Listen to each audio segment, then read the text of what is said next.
ನಮಸ್ತೆ ಫ್ರೆಂಡ್ಸ್, ಇವತ್ತೇನಾದರೂ ನೀವು ಸೋಯಾದಲ್ಲಿ ಪಲಾವ್ ಮಾಡಬೇಕು ಅಂತ ಅಂದ್ಕೊಂಡಿದ್ದೀರಾ. ಸೋಯಾ ಚಂಕ್ಸ್ ಪಲಾವ್ನ ಮಾಡಿ ತೋರಿಸ್ತಾ ಇದ್ದೀನಿ. ತುಂಬಾ ಈಸಿಯಾಗಿ ಯಾವ ರೀತಿ ಮಾಡೋದು ಅಂತ ನೋಡೋಣ ಬನ್ನಿ. ಮೊದಲಿಗೆ ನಾನಿಲ್ಲಿ ಚಿಕ್ಕ ಸೋಯಾ ಚಂಕ್ಸ್ನ ತೊಗೊಂಡಿದ್ದೀನಿ. 1 ಕಪ್ ಆಗೋಷ್ಟು. 1 ಕಪ್ ಸೋಯಾ ಚಂಕ್ಸ್ನ ಒಂದು ಬೌಲ್ಗೆ ಹಾಕಿ ಸ್ವಲ್ಪ ಚೆನ್ನಾಗಿ ಕಾಯಿಸಿರೋ ಅಂತಹ ನೀರನ್ನು ಹಾಕಿ ಒಂದು 10 ನಿಮಿಷ ನೆನೆಯೋದಕ್ಕೆ ಬಿಡೋಣ. ಇದು ಸ್ವಲ್ಪ ಸಾಫ್ಟಾಗಿ ದಪ್ಪ ಆಗುತ್ತೆ, ಅಲ್ಲಿವರೆಗೂ ನೆನೆಯೋಕೆ ಬಿಡೋಣ. ಇವಾಗ ನೋಡಿ, ನಾನು ಪಲಾವ್ ಮಾಡೋಕ್ಕೆ ಮುಂಚೆನೇ ಅಕ್ಕಿನ ತೊಳೆದು ನೆನೆಸಿಟ್ಕೊತೀನಿ. ಈ ರೀತಿ ಅಕ್ಕಿ ನೆನೆಸಿಟ್ಕೊಳ್ಳೋದ್ರಿಂದ ಅನ್ನ ಉದುರಾಗಿ ಚೆನ್ನಾಗಾಗುತ್ತೆ. ಅದು ನೆನೆಯೋಷ್ಟರಲ್ಲಿ ಮಸಾಲೆಗೆ ರೆಡಿ ಮಾಡ್ಕೊಳ್ಳೋಣ. ಒಂದು ಮಿಕ್ಸರ್ ಜಾರ್ಗೆ ಪುದೀನ, ಕೊತ್ತಂಬರಿ ಸೊಪ್ಪು, ಖಾರಕ್ಕೆ ಎಷ್ಟು ಬೇಕೋ ಅಷ್ಟು ಹಸಿಮೆಣಸಿನ್ಕಾಯಿ, ಶುಂಠಿ, ಬೆಳ್ಳುಳ್ಳಿ, ಸ್ವಲ್ಪ ನೀರನ್ನು ಹಾಕಿ ಚೆನ್ನಾಗಿ ನೈಸಾಗಿ ಪೇಸ್ಟ್ ಮಾಡ್ಕೊಂಡು ಬರೋಣ. ಈ ರೀತಿ ಇವಾಗ ಪಲಾವ್ ಹೇಗೆ ಮಾಡೋದು ನೋಡೋಣ. ಒಂದು ಕುಕ್ಕರ್ಗೆ ಸ್ವಲ್ಪ ಎಣ್ಣೆನ ಹಾಕಿದ್ದೀನಿ.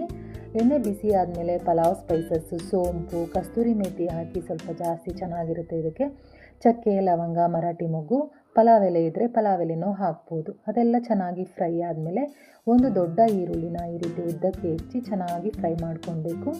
ಅದು ಫ್ರೈ ಆದಮೇಲೆ ಒಂದು ದೊಡ್ಡ ಟೊಮೆಟೊನ ಈ ರೀತಿ ಸಣ್ಣಗೆ ಹೆಚ್ಚಿ ಹಾಕಿದ್ದೀನಿ. ಇದು ಸಾಫ್ಟ್ ಆಗೋ ತನಕ ಬೇಯಿಸ್ಕೊಂಡು ರುಬ್ಬಿರೋ ಅಂತಹ ಪೇಸ್ಟನ್ನು, ಗ್ರೀನ್ ಪೇಸ್ಟನ್ನು ಸೇರಿಸ್ತಾ ಇದ್ದೀನಿ. ಸೇರಿಸ್ಬಿಟ್ಟು ಇದನ್ನು ಸ್ವಲ್ಪ ಚೆನ್ನಾಗಿ ಹಸಿ ವಾಸನೆ ಹೋಗೋವರೆಗೂ ಹುರ್ಕೊಳ್ಳೋಣ.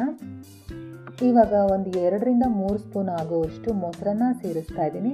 ಮೊಸರನ್ನ ಹಾಕೋದ್ರಿಂದ ಪಲಾವ್ ರುಚಿನೇ ಬೇರೆ ಇರುತ್ತೆ, ಸಖತ್ತಾಗಿರುತ್ತೆ ಟೇಸ್ಟು.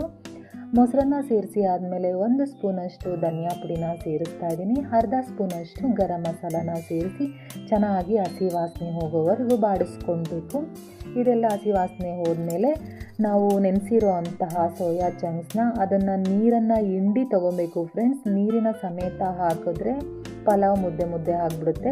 ಸೋಯಾದಲ್ಲಿರೋ ನೀರನ್ನೆಲ್ಲ ಹಿಂಡಿಬಿಟ್ಟು ಸೋಯಾ ಚಂಕ್ಸ್ನ ಸೇರಿಸಿ ಚೆನ್ನಾಗಿ ಸ್ವಲ್ಪ ಫ್ರೈ ಮಾಡ್ಕೊತಾ ಇದ್ದೀನಿ. ಇವಾಗ ರುಚಿಗೆ ತಕ್ಕಷ್ಟು ಉಪ್ಪನ್ನು ಸೇರಿಸಿ ಸ್ವಲ್ಪ ಚೆನ್ನಾಗಿ ಮಿಕ್ಸ್ ಮಾಡಿ ನಾನು ಮೊದಲೇ ನೆನೆಸಿರೋ ಅಂತಹ ಅಕ್ಕಿಯನ್ನು ಹಾಕ್ತಾಯಿದ್ದೀನಿ. ಇಲ್ಲಿ ನಾನು 2 ಗ್ಲಾಸ್ ಅಕ್ಕಿಯನ್ನು ನೀಟಾಗಿ ತೊಳೆದು ನೆನೆಸಿಟ್ಟಿದ್ದೆ. ಇವಾಗ ನಾನು ಇದಕ್ಕೆ 3 ಗ್ಲಾಸ್ ನೀರನ್ನು ಸೇರಿಸ್ತೀನಿ.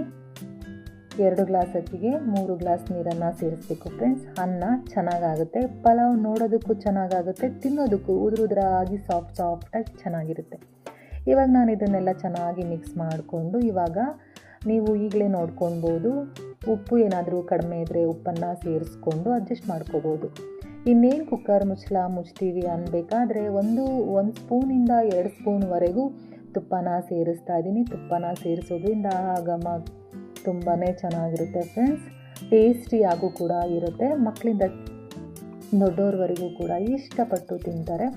ಕುಕ್ಕರ್ ಮುಚ್ಚಳನ ಮುಚ್ಚಿ ಒಂದೇ ಒಂದು ವಿಷಲ್ನ ಕೂಗಿಸ್ಕೊಂಡ್ರೆ ಸಾಕು ಫ್ರೆಂಡ್ಸ್. ಬಿಸಿಯಾದ ರುಚಿಯಾದ ಖಾರವಾಗಿ ಈ ಚಳಿಗೆ ಮಳೆಗೆ ಸಖತ್ತಾಗಿರೋ ಸೋಯಾ ಚಂಕ್ಸ್ ಪಲಾವ್ ರೆಡಿನೇ ಆಗೋಯ್ತು. ಇದ್ರ ಜೊತೆಗೆ ಮೊಸರು ಬಜ್ಜಿ ಇದ್ರಂತೂ ಸೂಪರ್ ಆಗಿರುತ್ತೆ. ಮತ್ತೆ ಸಿಗ್ತೀನಿ ಮತ್ತೊಂದು ರೆಸಿಪಿಯೊಂದಿಗೆ. ನಮಸ್ಕಾರ.